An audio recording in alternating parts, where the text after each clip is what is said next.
Hello students, आज हम कक्षा 8 की प्रश्नावली 2.1 का अध्ययन करेंगे, जिसमें एक चर वाले रेखीय के समीकरणों को हल करना सीखेंगे। सबसे पहले हम समीकरण को समझते हैं कि समीकरण किसे कहते हैं। समीकरण में सबसे पहले आपको ध्यान में रखना है कि दो पक्ष होते हैं, उनमें बीच में बराबर का निशान लगा हुआ होता है। जहाँ भी आपको बराबर का निशान दिखाई दे उसे समझ लेना है कि वो समीकरण है। अब यहाँ हम एक चर वाले रैखिक समीकरण पढ़ेंगे। तो यहाँ एक तो शब्द है एक चर और दूसरा रैखिक। तो एक चर वाले कौन से होते हैं? जो भी समीकरण होते हैं उसमें दो तरह की राशियाँ होती हैं, एक चर राशि और दूसरी अचर राशि। चर राशि हैं वो ए बी सी से लेकर के एक्स वाई जेड तक कोई भी अल्फाबेट होता है, और अचर राशियों में 0 से लेकर के 9 तक की संख्याएं होती हैं। और इसके बाद में रैखिक समीकरण क्या होता है? जिसमें केवल एक ही घात हो। जैसे ये अक्ष है वो केवल एक घात है, इसके अगर ये स्क्वायर लगा देंगे तो ये एक द्विघात हो जाएगा। तो यानी रैखिक समीकरण में केवल जो चर राशियां होती हैं उनके केवल एक ही घातें होती हैं। और समीकरण में दूसरी बात आपको ध्यान में रखनी है कि दो पक्ष होते हैं। जो बराबर के निशान के बाईं तरफ है उसे बायां पक्ष कहते हैं, और बराबर के निशान के दाहिनी तरफ है उसको दायां पक्ष कहते हैं। इसका मतलब ये हुआ कि अक्ष -2 यानी अक्ष एक ऐसी संख्या है जिसमें से हम 2 घटाएंगे तो 7 आ जाएगा। तो यहाँ हमें अक्ष का मान ज्ञात करना है। चलिए, प्रश्नावली 2.1 है, उसमें कुल 12 प्रश्न हैं, उनको एक एक को सरल करते हैं। पहला प्रश्न है अक्ष -2 बराबर 7। यहाँ अक्ष की वैल्यू हमें ज्ञात करनी है कि अक्ष की जगह कौन सी संख्या रखें कि ये दोनों पक्ष हैं वो बराबर हो जाए। तो यहाँ हम करेंगे, सबसे पहले ये 2 है, इसका पक्षांतरण कर देंगे। पक्षांतरण किसे कहते हैं? कि इस एक पक्ष से दूसरे पक्ष में किसी भी संख्या को ले जाना। तो अक्ष है वही से बाएं पक्ष में रह जाएगा, और -2 है इसको दाएं पक्ष में ले जाएंगे। इन संख्याओं का जैसे ही पक्ष चेंज होता है, पक्षांतरण करते हैं, तो जो संख्या धनात्मक है वो ऋणात्मक हो जाएगी, और ऋणात्मक संख्या है वो धनात्मक हो जाएगी। तो ये -2 दाएं पक्ष में जाएंगे तो ये ऋणात्मक है, इसको हम धनात्मक कर देंगे। तो अक्ष बराबर है 7 में 2 जोड़ेंगे तो 9 हो जाएगा। तो यहाँ अक्ष की वैल्यू 9 आ जाएगी। ये आपका आंसर है। इसी तरह से हम दूसरा क्वेश्चन देखते हैं। y + 3 = 10। यहाँ y की वैल्यू हमें ज्ञात करनी है कि y में हम कौन सी संख्या जोड़ें कि वो 10 हो जाए। तो वही पहले प्रश्न की तरह यहाँ y है वो बाएं पक्ष में रह जाएगी, और +3 है उसको दाहिनी पक्ष में ले जाएंगे। तो 10 और ये धनात्मक है तो इस तरफ आके ये ऋणात्मक हो जाएगी। 10 में से 3 निकालेंगे 7 बचेंगे। तो y की वैल्यू क्या हो गई? यहाँ 7 हो गई। इसी तरह से देखते हैं तीसरा क्वेश्चन।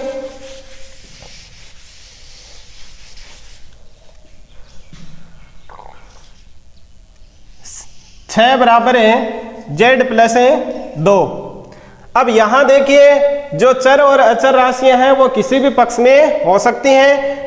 यह नहीं कि जो चर राशि है वो बाएं पक्ष में ही हो, दाएं पक्ष में भी हो सकती है।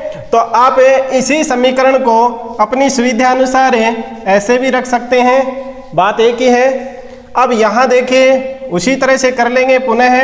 z बराबर 6 - 2, 6 में से 2 घटाएंगे 4, z की वैल्यू यहाँ आ जाएगी 4।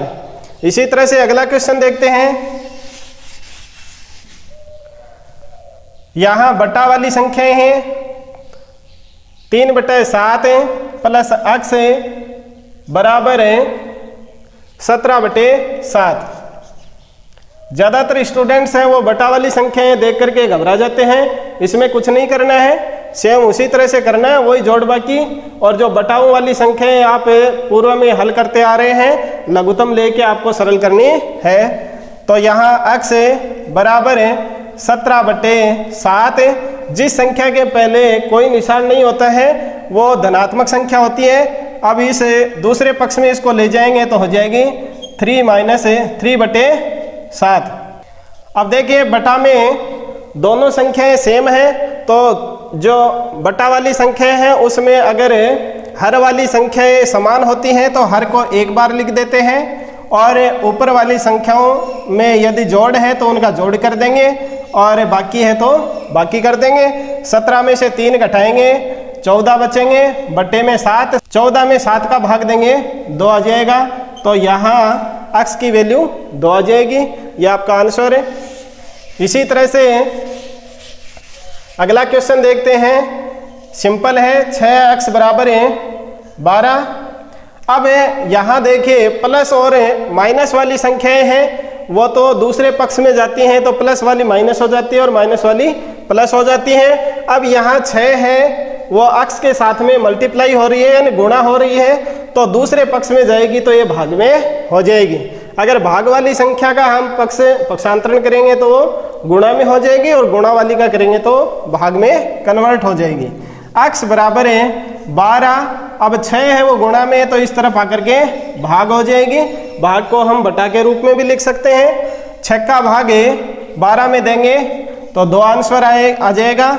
यहाँ x की वैल्यू 2 आ जाएगी, ये आपका आंसर है। इसी तरह से देखते हैं छठा क्वेश्चन, t/5 बराबर 10।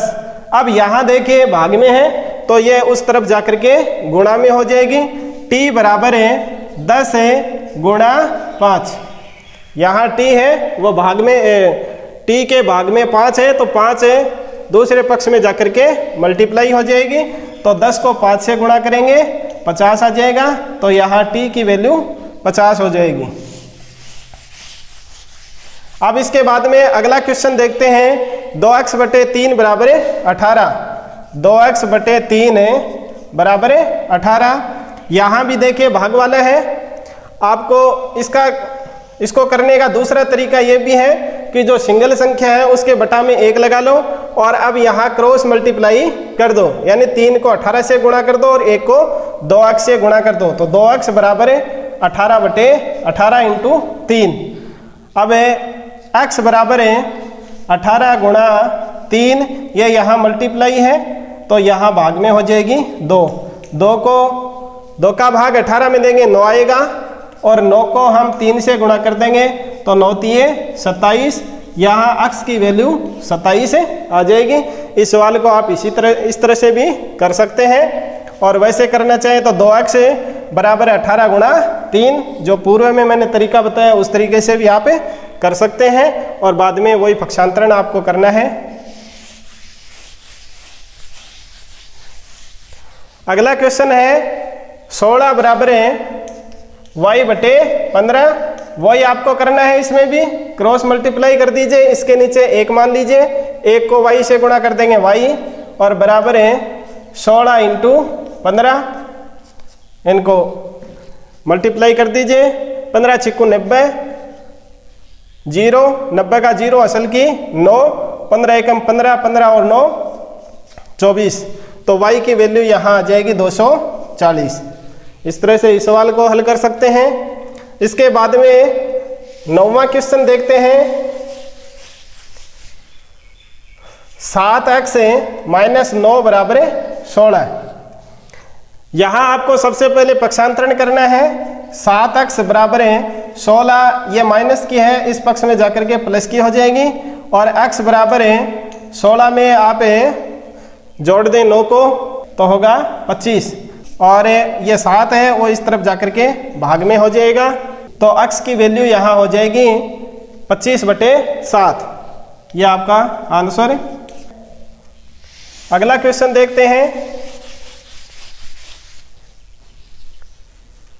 10वां क्वेश्चन है, 14y - 8 बराबर 13। यहाँ भी सबसे पहले पक्षांतरण करेंगे। 14y बराबर है 13, ये प्लस में हो जाएंगे 8 है, और y बराबर है 13 में 8 जोड़ेंगे तो होगा 21 है, और ये 14 बटा में हो जाएगा। 7 के पहाड़े से ये दोनों संख्याएं हैं वो डिवाइड हो रही हैं, तो 7 है 21 और 7 दूनी 14। यहाँ y की वैल्यू आ जाएगी 3/2। ये आपका आंसर है।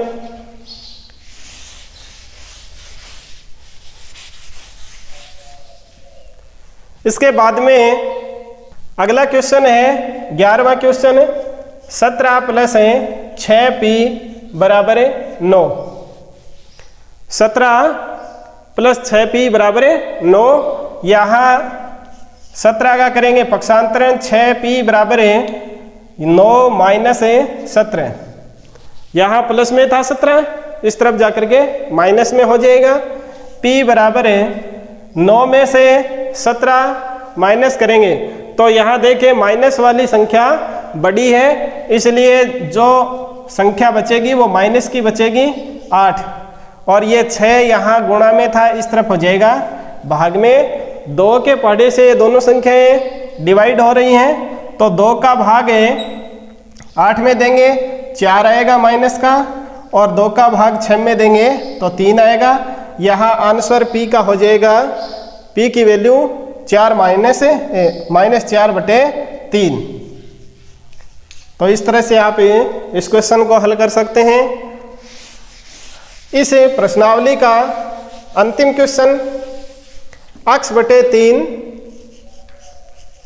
+ 1 बराबर 7/15।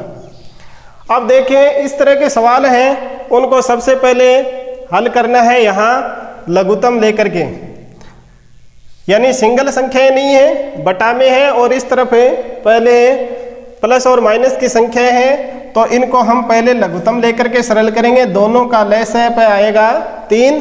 3 में 3 का भाग देंगे 1 आएगा, 1 को अक्ष से गुणा करेंगे तो अक्ष आएगा, प्लस ज्यों का त्यों आ जाएगा। 1 का भाग 3 में देंगे 3 बार आएगा, और 3 को 1 से गुणा करेंगे 3 बराबर 7/15।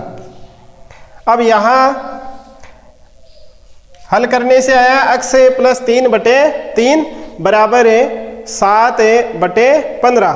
अब इनको कर देंगे वज्र गुणा, यानी क्रॉस मल्टीप्लाई। जो भी कार्य करते हैं आप यहाँ लिखते चले जाएं वज्र गुणा करने पर। ये 15 है, वो x प्लस 3 से गुणा होगा, तो 15 × x प्लस 3 बराबर, ये 3 है वो 7 से गुणा हो जाएगा, 7 × 3। अब ये 15 है वो अक्ष से भी मल्टीप्लाई होगा और 3 से भी होगा। सबसे पहले 15 को अक्ष से गुणा करेंगे तो 15 अक्ष प्लस का निशान, 15 तिये 45 बराबर 7 तिये 21। अब देखिए पक्षांतरण करेंगे। पक्षांतरण करने पर 15 अक्ष बराबर 21, ये प्लस है तो इस तरफ माइनस हो जाएगा, माइनस के 45। अब अक्ष बराबर है, यहाँ देखें 21 में से 45 को घटाएंगे तो माइनस वाली संख्या बड़ी है, इसलिए माइनस के बचेंगे 24 बच गए माइनस के, और ये बटा में हो जाएंगे 15। 24 और 15 है वो 3 के पहाड़े से डिवाइड हो रही है, तो ऊपर आ गया 8 तिये 24 और 5 तिये 15, तो अक्ष की वैल्यू आ जाएगी यहाँ -8/5, ये आंसर। तो इस तरह से हम एक चर वाले रैखिक समीकरण हैं उसको हल कर सकते हैं। वीडियो को अपने अन्य साथियों को भी शेयर करें। मिलते हैं अगली प्रश्नावली को हल करने के लिए इसी चैनल पर।